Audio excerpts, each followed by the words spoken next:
Hey. Hello. Hello. So we can, I'm gonna ask you again. We just talked about the weather. So Finland's been treating you nice because there's sunshine and everything. Yeah, it looks beautiful at the moment. Blue skies, sunshine, icicles. It was great getting off the plane. It's a great flight from Estonia as well, over the ice and things like that. Yeah, it's like a winter wonderland. Yeah. So welcome. So last time you were here, that was fun, right? Yeah, we had an amazing time. The last gig in Helsinki was one of the best shows we've ever done, I think. Yeah, it was one of the best of last year. It was we had one of the best nights as well after the show. So it was a great time. The next day we woke up with a hangover and said said to our manager, we have to go back to Helsinki. Oh yeah. This is the hangover place. Yeah. Everything happens here, you know, with the alcohol. We're hoping to be hungover tomorrow. Okay. So it's been a while since you were here, and a lot has happened since that. Has it been crazy? The album's been out only for a few months. Yeah, it's been the craziest ride. I think it's we've done so much since we came here last time, and already then it felt like we'd achieved a lot. So yeah, it's a great start to the year now. We've just been to Japan and Poland, Estonia, and here. So it's going to be a big year ahead, I think. Yeah. How did you like? I read some old interviews. You've been really excited to get outside of the UK. I think it's that's the best thing about our job, really. Yesterday we were in Estonia. The day before we were in Poland. So it's to go to some of these places that we'd never get the chance to go to makes the job like a dream. And places that really care about the music, like Finland, and places that took us to their heart very early. It's very important that we keep coming back, I think. So yeah. Have you had any time to meet local fans? Are the Japanese fans really different from Finnish fans? Yeah, I mean, obviously they differ around the world, but the great thing is they all share, because they enjoy the record and they kind of understand who we are. They do share a common thread. They're all, I guess, Hertz fans, so they kind of get it, and they've all got different takes on the album and the band, and which is very exciting, I think. Yeah. Last time there was a lot of girl fans. Usually you get kind of 20% men, 80% women, but last time it was 98% women. It was, which is a good thing. Yeah, of course. Girls are so passionate about music and the bands, yeah. What was your favorite moment in 2010? Maybe the album, but was there any good moments when you knew that something great was going to happen? For me, the best moment of 2010 was when we handed over our album to the record label and said, "This is finished," because I never thought it'd happen. Yeah, we always dreamed of it, but I mean, it's an obvious thing to say, but it really was that moment of, wow, here we go. But there was millions. There was playing in Japan and coming here and Iceland, going to Iceland to film a video and singing with Kylie Minogue and there's 1,000,001 and then in the last 2 weeks we've had 100 more. So it's we're very lucky that we have all these experiences, I think. Yeah. Do you have something for this year, a goal you're going to achieve or something? Well, I think to start the second album, I think it's a long way off yet because we've got a lot to do.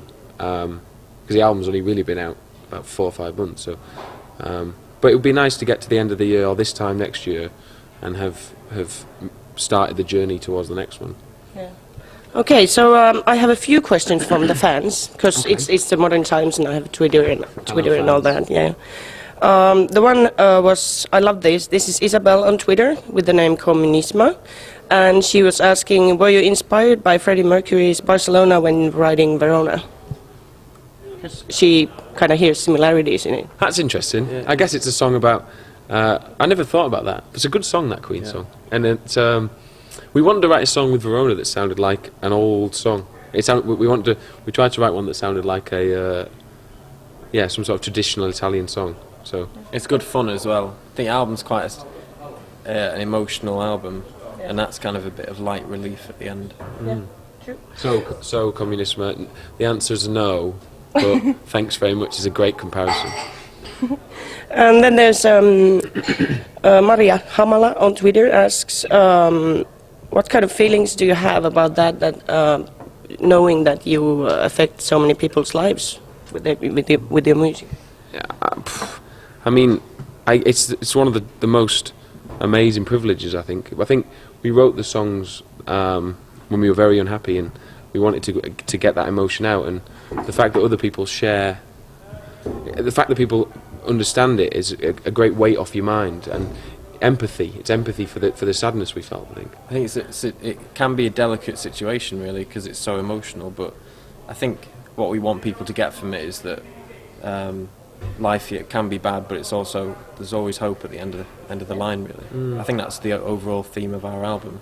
So it's good if people feel that as well. It's a nice thing to know that you're sharing it with everybody, and everybody's together, and we've got great fans, you see, so they're all together in this As Hurts, which is really nice. Have you heard any stories that, like affecting people, like people getting together or getting new friends and all that? We get so many. Whether we get some sad stories, some great stories. We get people saying that they met the love of their life. People get married to the songs. Oh, that's lovely. People find comfort in them, and I think music's important like that, because in the worst times of your life, we both I think turn to music. I think so. It's nice to know that you do that for the people. Yeah. Do you have so far? Somebody asks, what was his name? Uncle Tom on Twitter again. Do fans do like something crazy to get your attention? Have you had any like, whoa? Somebody threw a bra on stage. Oh yeah, but that's the basic thing. And flowers, flowers and things like that. I guess we get lots of nice presents, some strange presents, of course, but some wonderful things. Oh, that's lovely. And then one important question I want to know, because the story was amazing. You did a really early video by yourselves, and you had the dancer. Can you tell the story shortly, and then if you found her ever? Okay, it was when we first started the band. We'd written like 2 songs, and one of them was Wonderful Life, and we decided to make a video, but we had no money at all, and we had this horrible studio.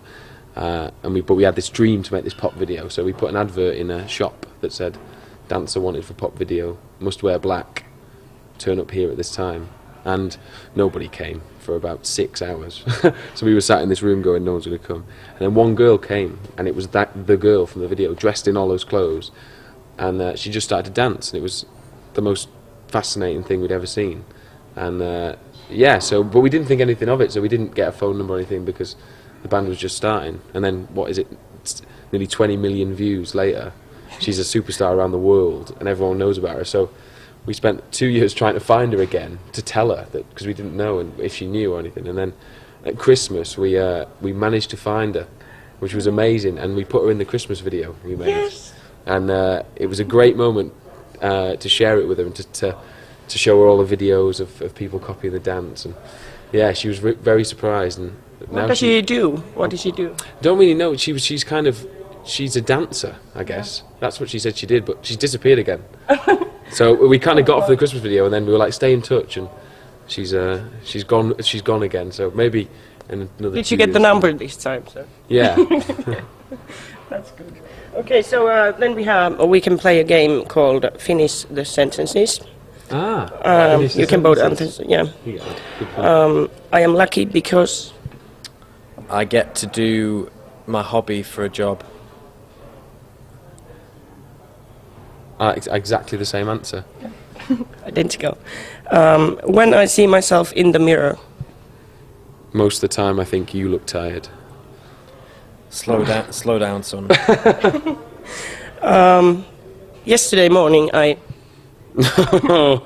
Yesterday morning, I woke up on the top floor of a hotel in Estonia and watched the snow fall on Estonia with a big smile on my face. I can't tell you. Oh, secrets. Music saved me from sadness. Sadness. Yeah, and music saved me from. I think so. Yeah, all my life it does. That's what it does. Yeah. Music saved me from a mundane life, a boring job.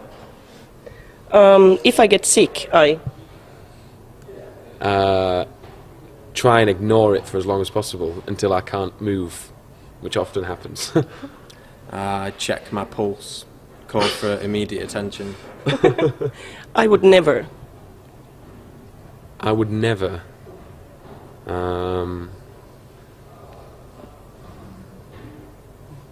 never say never. That's good. I should have got thought of a good one, a witty one like that. I would never. Well, I'll just say give up. Oh, good one. I would always. Do my best.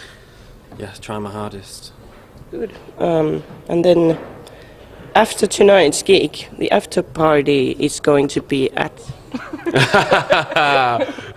inside our brain. We made that mistake in Estonia on national television. It's not live. I told the whole of Estonia where we were going to go for the party. Yeah, which was a mistake, which was a good thing, but it was a slight mistake because it was. It had ended to up being beep it out. crazy. Yeah. Oh, that's not good. Okay, actually, this was our last question, and we have to go. So, thank you very much. Thanks very You're much. nice guys. So, all the best for you. Thanks for the questions, people of the world. Bye bye. Thank you very much.